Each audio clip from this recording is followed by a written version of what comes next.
Hello प्यारे बच्चों, how are you. RC study zone YouTube channel पर मैं रामचंद्र चौहान आप सभी का स्वागत करता हूं। प्यारे बच्चों, आज इस वीडियो में हम एनसीईआरटी कक्षा 9 की गणित पाठ्य पुस्तक के अध्याय 2 बहुपद अर्थात पोलिनोमियल्स की प्रश्नावली 2.3 का पहला भाग करेंगे, जिसमें हम इस प्रश्नावली के प्रश्न नंबर 1 व 2 को हल करेंगे। वीडियो में आगे बढ़ने से पहले अगर आपने अभी तक चैनल को सब्सक्राइब नहीं कर रखा है तो चैनल को सब्सक्राइब जरूर कर लें, क्योंकि इस चैनल के ऊपर आपकी गणित पाठ्य पुस्तक के सभी प्रश्नावलियों की लगातार वीडियो आपको मिलती रहेगी, जो कि आपकी अर्धवार्षिक परीक्षा और वार्षिक परीक्षा में तैयारी के लिए और अगली क्लास बोर्ड की कक्षा जो है 10वीं कक्षा उसकी तैयारी के लिए आपको काफ़ी महत्वपूर्ण लाभ देने जा रही है। तो चैनल से जुड़ने के लिए चैनल को सब्सक्राइब करके नोटिफिकेशन बेल को प्रेस कर देवें। आइए स्टार्ट कर लेते हैं इस वीडियो को। प्रश्न नंबर पहला करेंगे सबसे पहले, जिसमें हमें पूछा गया है, बताइए कि निम्नलिखित बहुपदों में से किस बहुपद का एक गुणनखंड x प्लस 1 है। और इसमें कुल 4 प्रश्न है, जिसमें से हम पहला प्रश्न यहाँ नोट कर रखे हैं, x की पावर 3 प्लस एक्स की स्क्वायर प्लस x प्लस 1। ये हमारे पास एक बहुपद है, ठीक है। और दूसरा बहुपद ये है, लेकिन इस क्वेश्चन में हमसे ये पूछा गया है कि यहाँ जो बहुपद दे रखा है उसमें से किस बहुपद का गुणनखंड ये x प्लस 1 आता है।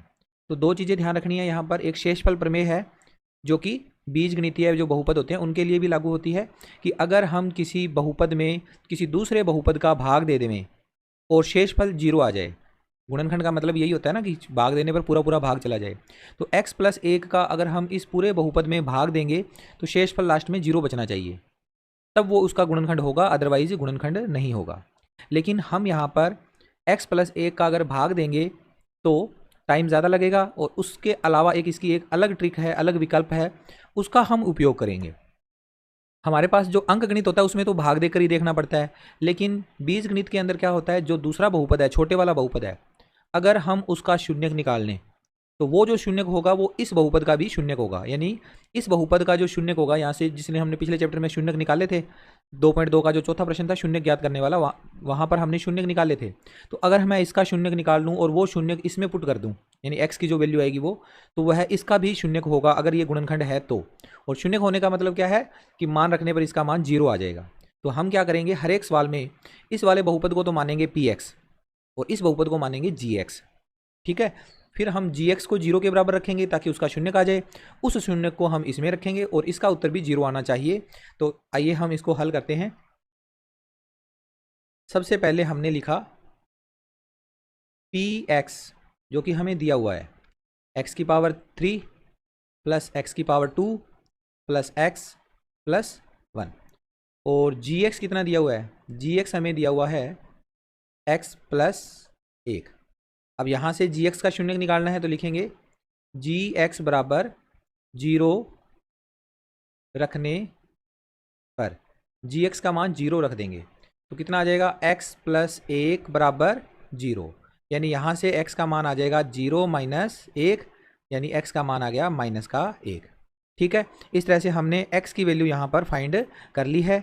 अब x की वैल्यू के अकॉर्डिंग हमें आगे चलना है, तो ये x की वैल्यू हमने यहाँ पर नोट कर ली। अब इसके बाद अब हम निकालेंगे पुनः, यहाँ पर लिखेंगे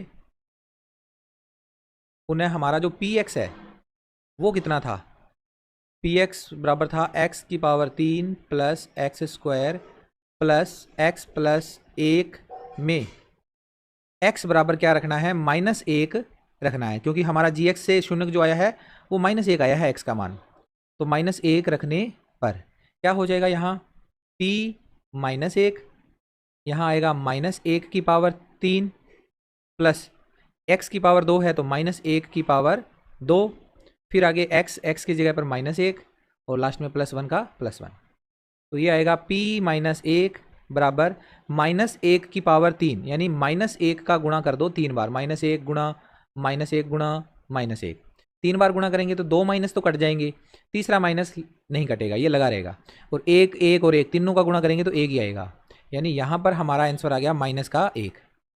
फिर इसी तरह से -1 की पावर 2 है तो 2 बार जब -1 का गुणा करेंगे दोनों माइनस कट जाएंगे और 1 एकम 1, फिर यहाँ ये प्लस और माइनस माइनस और लास्ट वाला प्लस। अब इसे देखेंगे कि क्या आता है हमारे पास आंसर, p -1, प्लस वाले कितने हैं, प्लस का 1 ये और एक प्लस का ये, तो प्लस के हैं 2 और माइनस का 1 और माइनस का ये भी 1, तो माइनस के भी टोटल हो गए 2। यानी हमारे पास p -1 आ गया 2 - 2 यानी 0। तो नीचे लिख देंगे अतः जो शुरू में दिया हुआ था कि x+1 दिए गए बहुपद का गुणनखंड है या नहीं है, तो हमने यहाँ से पता कर लिया p-1 0 आया है, अतः लिख देंगे x+1 दिए गए बहुपद का एक गुणनखंड है, एक गुणनखंड है। ठीक है, ये हमारा पहला पार्ट इसका कंप्लीट हुआ। आई होप आपको ये सब अच्छे से समझ में आ गया होगा। आगे चलते हैं, इसी तरह से हमें इसके बाकी के 3 पार्ट भी करने हैं, तो इसका सेकंड पार्ट करेंगे। सेकंड पार्ट में हमें जो बहुपद दे रखा है, जो px बहुपद है वो ये वाला है, और gx इस क्वेश्चन में वही रहेगा x+1। तो हल करते हैं इसे। पहले हम यहाँ लिखेंगे px अपने को दे रखा है x⁴ plus x⁴ plus x⁴ plus x+1, और gx बराबर कितना दिया हुआ है, gx बराबर है इस क्वेश्चन के लिए x+1। पहले हम लिखेंगे gx बराबर 0 रखने पर, gx का मान 0 रख देंगे, यानी gx हमारे पास x+1 है। तो ये तो पिछले क्वेश्चन में भी हमने किया था, सेम उसी तरह से यहाँ से हमेशा क्या आएगा, gx का मान जो है 0 रखने पर x का मान -1 ही आना है, क्योंकि gx बदल नहीं रहा इस क्वेश्चन पूरे क्वेश्चन में, तो ये आ जाएगा x-1, x बराबर -1। अब दोबारा से हम यहाँ लिखेंगे पुनः px बराबर क्या था इसका मान, x⁴ plus x⁴ plus x⁴ plus x+1 में x बराबर क्या रखना होगा, -1 रखने पर, x बराबर -1 रखेंगे, तो x की जगह पर -1 रखेंगे, तो ये आ जाएगा p-1, x⁴ है तो -1 की पावर हो जाएगा 4, प्लस x⁴ है तो -1 की पावर 3, प्लस x⁴ है तो -1 की पावर 2, फिर प्लस, फिर x अकेला ही है तो x की जगह पर आ जाएगा -1 और लास्ट में प्लस का 1।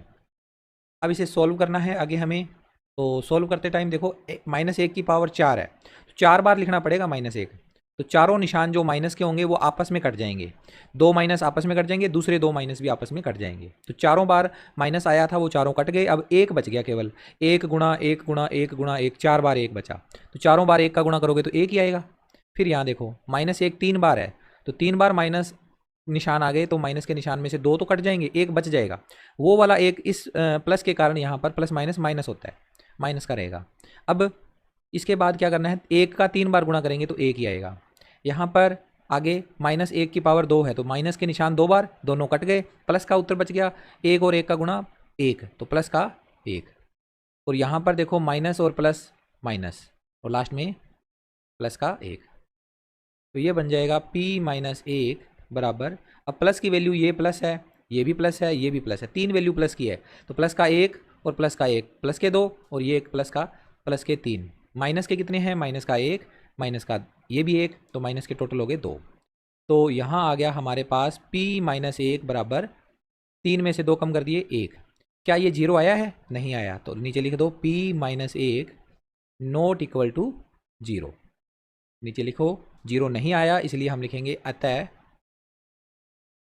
x+1 जो शुरू में हमारा gx था, x+1 दिए गए बहुपद का एक गुणनखंड नहीं है, ये इसका एक गुणनखंड नहीं है। ओके, इसे आप अपनी नोटबुक में नोट कर लें। आगे हम इसका तीसरा पार्ट करेंगे। तीसरे पार्ट में हमें जो बहुपद दे रखा है px वो कुछ इस तरह से है, और हमें gx तो पहले से ही दिया हुआ है, तो हल कर लेते हैं इसे। सबसे पहले हम नोट करेंगे px को नोट करेंगे। px हमारा है x⁴ प्लस 3, x⁴ के आगे क्या है, x⁴, 3x⁴, फिर है प्लस 3x² प्लस x+1, ये है हमारा बहुपद px। और फिर है gx बदला नहीं है, वही है x+1। फिर शुरुआत वहाँ से करेंगे, gx को 0 रखकर, gx बराबर 0 रखने पर, तो क्या आ जाएगा, gx के सामने gx की वैल्यू x+1 है, ये 0 हो जाएगी। और यहाँ से हमारे पास एक्स बराबर आ जाएगा, ये माइनस का एक हो जाएगा इधर आके, और एक्स की वैल्यू आ जाएगी 0 - 1 यानी कि माइनस का 1। ठीक है, ये हमने एक्स की वैल्यू फाइंड कर ली है, हर बार यही वैल्यू आ रही है। अब हम लिखेंगे पुनः हमारा बहुपद पी एक्स नोट करेंगे। पी एक्स बराबर एक्स की पावर 4 प्लस 3 x की पावर 3 प्लस 3 x की पावर 2 प्लस x प्लस 1 में x बराबर -1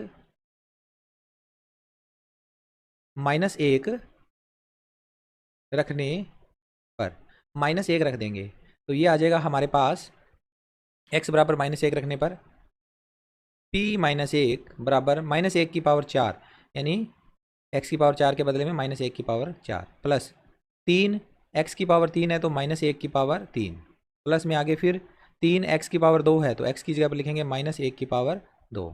फिर आगे प्लस का x है तो प्लस ब्रैकेट में लिख देंगे -1 x के बदले में और लास्ट में आ जाएगा 1। अब इसे सोल्व करेंगे, सोल्व करते टाइम ध्यान रखना बच्चों, -1 की पावर 4 है तो -1 का 4 बार मल्टीप्लाई करो, गुणा करो, -1 गुणा -1 गुणा -1 गुणा -1 4 बार, तो 2 माइनस आपस में कट गए, 2 माइनस आपस में कट गए, माइनस तो हो गया खत्म, बच क्या गया, केवल 1 बच गया। 1 गुणा 1 गुणा 1 4 बार करेंगे तो 1 ही आएगा।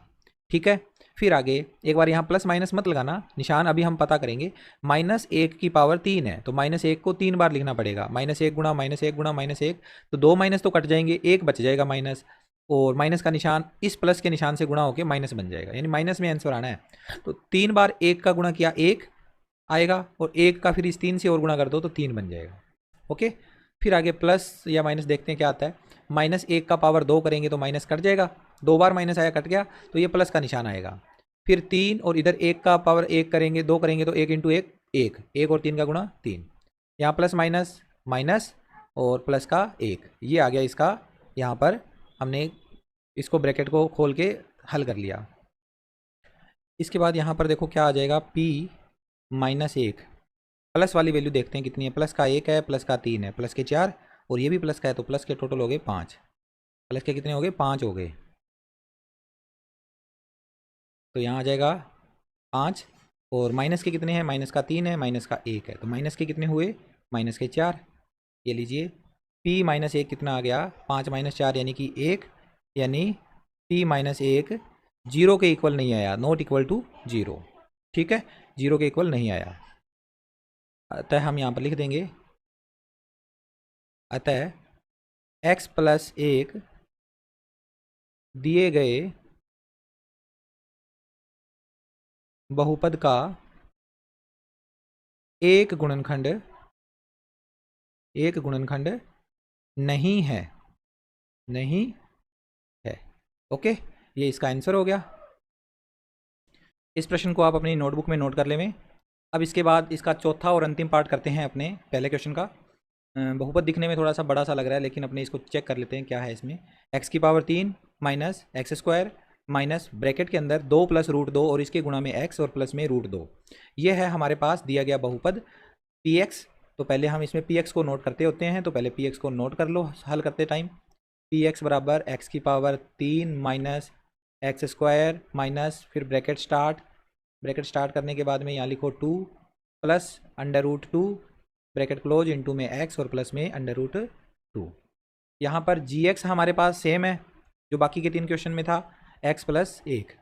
ठीक, ये gx सेम चलेगा क्योंकि शुरू अंदर ही हमें प्रश्न के शुरू में ही ये दे दिया था gx। अब gx को 0 के बराबर रखकर हमें इसका शून्यक निकालना है। gx बराबर 0 रखने पर कितना आ जाएगा शून्यक, x प्लस 1 बराबर 0, और हर बार की भांति ये आ जाएगा 0 - 1 और x बराबर आ जाएगा माइनस का 1। ये हमने इसका शून्यक ज्ञात कर लिया बहुपद gx का। ठीक है, अब लिखेंगे पुनः px को नोट करेंगे दोबारा से। आप चाहो तो सीधा लिख सकते हो बहुपद px में x बराबर -1 रखने पर, लेकिन नोट कर लेंगे तो दोबारा से अच्छा रहेगा। x की पावर 3 माइनस x की पावर 2 माइनस 2 प्लस √2 ब्रैकेट में और इसके गुणा में x और प्लस में √2। ओके, अब यहाँ लिखेंगे, इसके आगे लिख देंगे में x बराबर -1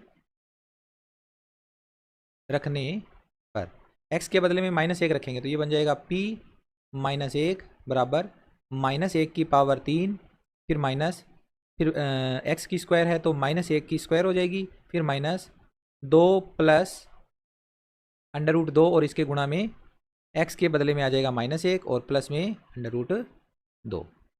ठीक है, अब इसे आगे चलते हैं, इसे सॉल्व करते हैं। p-1 बराबर -1 की पावर 3 है तो माइनस का 3 बार, -1 का 3 बार गुणा करेंगे तो माइनस का 1 ही रहेगा। -1 की पावर 2, -1 का 2 बार मल्टीप्लाई करना है तो माइनस माइनस कैंसिल हो जाएगा, प्लस का 1 आ जाएगा। वो प्लस का 1 इस माइनस के कारण माइनस का 1 हो जाएगा। फिर यहाँ देखो, यहाँ थोड़ा सा समझने की ज़रूरत है। ये पूरी एक संख्या है और एक ये पूरी संख्या, इन दोनों का गुणा करना है तो इसके आगे एक माइनस लगा हुआ है, इसके आगे एक माइनस लगा हुआ है, तो ये दोनों माइनस आपस में गुणा होंगे तो ये माइनस आपस में कट जाएंगे, कैंसिल हो जाएंगे, प्लस में बदल जाएंगे। यानी हमारा जो आंसर है वो प्लस में आएगा। अब इस एक का गुणा अंदर करना है ब्रैकेट वाली संख्या के साथ, एक का गुणा 2 से कर दो, 2 ही रहेगा, और एक का गुणा प्लस √2 से करोगे तो प्लस का √2 ही रहेगा, और लास्ट में प्लस √2 ये वाला। ठीक है, अब देखो p-1 कितना आया, माइनस का 1, माइनस का 1, माइनस के 2 हैं और प्लस में 2 और प्लस में ये 2√2, ये 2 इसके साथ तो जुड़ नहीं सकते, ये आपस में जुड़ेंगे। अगर इन दोनों में से एक प्लस और एक माइनस होता तब तो वो कट जाते, लेकिन यहाँ कटे नहीं ये। क्यों नहीं कटे? क्योंकि दोनों ही प्लस के हैं तो दोनों जुड़ेंगे। तो पहले ये देखो, परिमेय संख्या अपने पास 2 है, इसको लिखो, फिर प्लस में लिख दो इन दोनों को, 2 √2 दोनों जुड़ेंगे तो 2√2 हो जाएंगे, और माइनस वाली संख्या 1 और माइनस का 1 माइनस के 2 से ये 2 तो हो जाएंगे कैंसिल, 2 में से 2 घटाते ही 0 आ जाता है। लेकिन अभी ये नहीं घटा, ये पड़ा है अपने पास, यानी हमारे पास p-1 का मान आ गया 2√2, जो कि 0 नहीं है तो लिख दो p-1 not equal to 0। Last में लिख दो अतः x + 1 दिए गए बहुपद का एक गुणनखंड नहीं है, का एक गुणनखंड नहीं है। देखो इस क्वेश्चन में थोड़ा सा मतलब क्या है कि अगर क्वेश्चन अलग तरीके का होता तो ये शून्य बन जाता, गुणनखंड बन जाता। अगर यहाँ माइनस आ जाता या फिर यहाँ माइनस आ जाता, दोनों में से किसी एक जगह पर माइनस आ जाता, तो ये जो √2 आए हैं ना, दोनों अलग अलग चिन्ह के हो जाते। एक तो √2 प्लस का हो जाता, दूसरा माइनस का हो जाता, एक माइनस का निशान बदलने पर, तो ये दोनों आपस में कट जाते। उस स्थिति में क्या हो जाता, यहाँ 0 आ जाता, और 0 आने पर ये इसका एक गुणनखंड हो जाता। आई होप आपको ये प्रश्न अच्छे से समझ में आ गया होगा। प्रश्न अच्छे से समझ में आ गया है तो इसे आप अपनी नोटबुक में नोट कर लें, और अगर आपको फिर भी क्वेश्चन समझने में कोई दिक्कत है तो आप कमेंट के द्वारा मुझे मैसेज कर सकते हैं और मैं आपका तुरंत रिप्लाई दूंगा। आगे चलते हैं, इसका सेकंड क्वेश्चन करेंगे अब हम।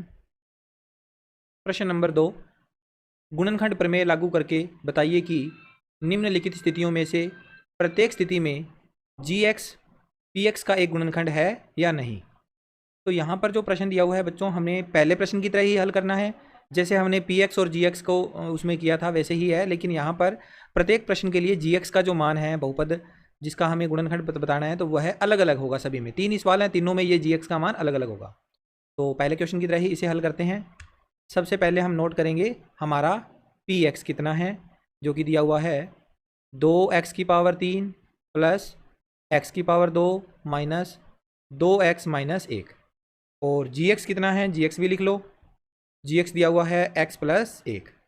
अब gx का मान 0 रखना होता है तो gx का मान हम 0 रख देंगे, gx बराबर 0 रखने पर gx का मान जब 0 रखेंगे तो ये जो x + 1 है ये 0 हो जाएगा, और यहाँ से x का मान आ जाएगा 0 - 1, यानी x बराबर आ गया -1। ठीक है, इस तरह से हमने x की वैल्यू निकालनी होती है। जब x निकल जाता है उसके बाद हमें फिर इसके अंदर आगे px को दोबारा लिखना है, लिखेंगे px बराबर 2x² 2x की power 3 2x³ plus x² minus 2x minus 1 में x बराबर कितना रखना है, -1 रखने पर क्या आएगा, p-1 बराबर 2x की पावर 3 है तो 2 गुणा में x के बदले में हम लिखेंगे -1 और इसकी पावर 3 प्लस x² है तो -1 का स्क्वायर, फिर माइनस में आगे ये वाली वैल्यू हम यहाँ पर रख देंगे। तो यहाँ आ जाएगा माइनस का 2x, x के बदले में -1 और माइनस में 1। इस पूरे बहुपद में हमने जहाँ जहाँ x था वहाँ पर -1 रख दिया। अब इसे कर लो हल। p माइनस 1 बराबर -1 की पावर 3, -1 का 3 बार गुणा करेंगे तो -1 आएगा, और -1 का इस 2 से गुणा कर देंगे तो कितना हो जाएगा, -2। -1 की पावर 2 करेंगे तो माइनस प्लस हो जाएगा, तो प्लस का आ जाएगा 1, और ये वाला -1 और -2 जब गुणा करेंगे तो +2 और लास्ट में -1। तो बन जाएगा हमारे पास p माइनस 1 की वैल्यू प्लस के इसमें 1 और 2 ये 3, और माइनस के भी कितने हैं, माइनस का भी 2 और 1 3, तो कितना आ गया हमारे पास, p माइनस 1 बराबर आ गया 0। p माइनस 1 का मान क्या आ गया, 0। तो नीचे लिख दो अतः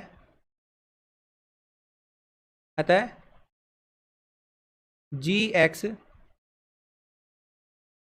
px का एक गुणनखंड है। ये लाइन यहीं से उठाई है, gx px का एक गुणनखंड है या नहीं। तो अगर है तो लिख देना है gx px का एक गुणनखंड है, अदरवाइज अगर यहाँ 0 नहीं आता है तो हम लिखेंगे gx px का एक गुणनखंड नहीं है। ठीक है, आई होप आपको ये सवाल भी अच्छे से समझ में आ गया होगा। इसे आप अपनी नोटबुक में नोट कर लें। आगे इसके बाद इसका सेकंड पार्ट, जहाँ पर हमें px दिया हुआ है, ये वाला बहुपद है, और gx x+2 दिया हुआ है। तो हल करेंगे, सबसे पहले हम इसमें px लिखेंगे। px हमारे पास है x की power 3 plus 3x² plus 3x plus 1, और gx दिया हुआ है x+2। तो gx को 0 के बराबर रखना है। gx बराबर 0 रखने पर gx का मान 0 रख दिया तो क्या आ जाएगा, x+2, ये gx की वैल्यू x+2 है, इसके बराबर में 0 आ जाएगा। यहाँ से x का मान आ जाएगा 0 -2 और x आ जाएगा -2। x की वैल्यू कितनी आ गई, -2।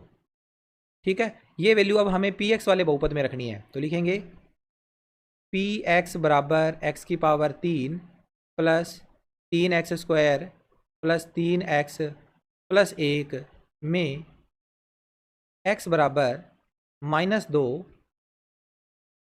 रखने पर, x की वैल्यू -2 रखनी है। तो रखते हैं इसमें x बराबर -2, p -2 हो जाएगा x की जगह पर।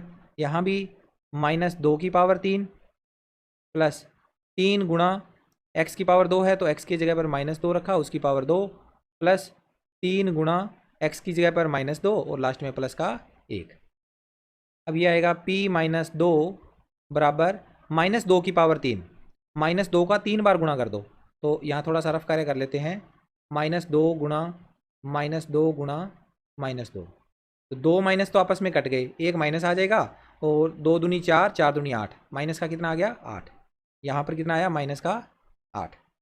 ठीक है, अब आगे -2 का 2 बार गुणा करेंगे तो माइनस कट जाएगा, -2 बार आएगा तो, और 2 का पावर 2 यानी कि 4, उस 4 का गुणा इस 3 से हो जाएगा, 4 तिये 12 प्लस के, और इधर -2 का 3 से गुणा करेंगे तो माइनस के 3 दूनी 6 और लास्ट में प्लस का 1।